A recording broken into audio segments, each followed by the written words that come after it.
Hello বন্ধুরা, আমরা গেছিলাম গোপালনগর রাসে। তো প্রথম একদিন গেছিলাম গোপালনগর রাসে, তো সেখানে গিয়ে সেরকম কিছু মজা করতে পারলাম না, সেদিন ছিল প্রথম দিন। তো আজকে হঠাৎ গোপালনগরে গেলাম, গিয়ে ছোট ছেলেকে বললাম, মানে আমার ছোট বাবা আর কি, যেটা মাদুলি আর কি। তো তাকে বললাম, বাবা চল, হঠাৎ করে মানে মনে আসলো আর কি। বললাম যে বাবা চল আমরা রাসের থেকে ঘুরে আসি গোপালনগর স্টেশনে। তো আমরা গেলাম ঘুরতে।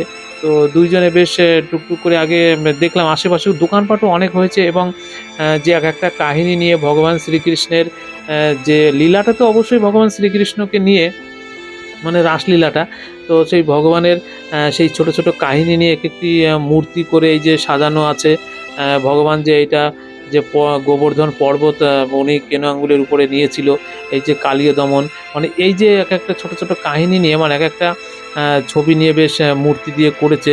বেশ, এটা হচ্ছে প্রতিটা রাসেই করে দেখার জন্য। আর তারই তো লীলা, এগুলো অনেক রকম। আর এটা কিন্তু এই যে রাধা কৃষ্ণের মধ্যে কিন্তু বিবাহ হয়েছিল সে ভান্ডির বনে, বিবাহ দিয়েছিলেন কিন্তু ব্রহ্মা, এটা অনেকেই জানে না। তো যাক, এখানে সেই কাহিনীটি তুলে ধরেছে। আর এখানে হচ্ছে মেন রাধা মাধবের যে পুজো, মানে রাধা কৃষ্ণের যে পুজোটা হয়, এখানেই পুজোটা হয়েছিল। তো এইখানেই মেন মাঝখানে দুপাশ থেকে দুই ঠাকুর লাইন দিয়ে রেখেছে, আর মাঝখানে পুজোটা হয়েছে। তো এখানে অনেক রকমের মূর্তি দিয়ে অনেকগুলো কাহিনী নিয়ে অনেক কিছু করেছে। ভালো লাগছে।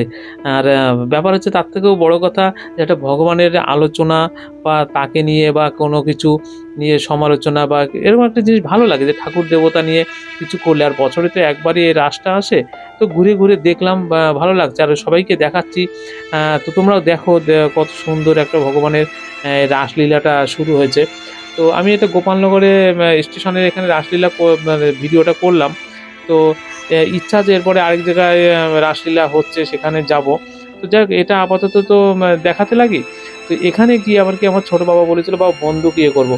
তো 20 টাকায় 5টা 4টে, 20 টাকায় 4টে গুলি করবে। তো ও সত্যি কথা খুব একটা মানে ভালো ট্যালেন্ট দেখালো, 2-3 দিন ধরে বন্দুকের এটা করলো। তো আমি একটা জিনিস দেখলাম, যে 20টা যদি গুলি করে, তার মধ্যে 18টা ওর লেগেছে, 2টো লাগেনি।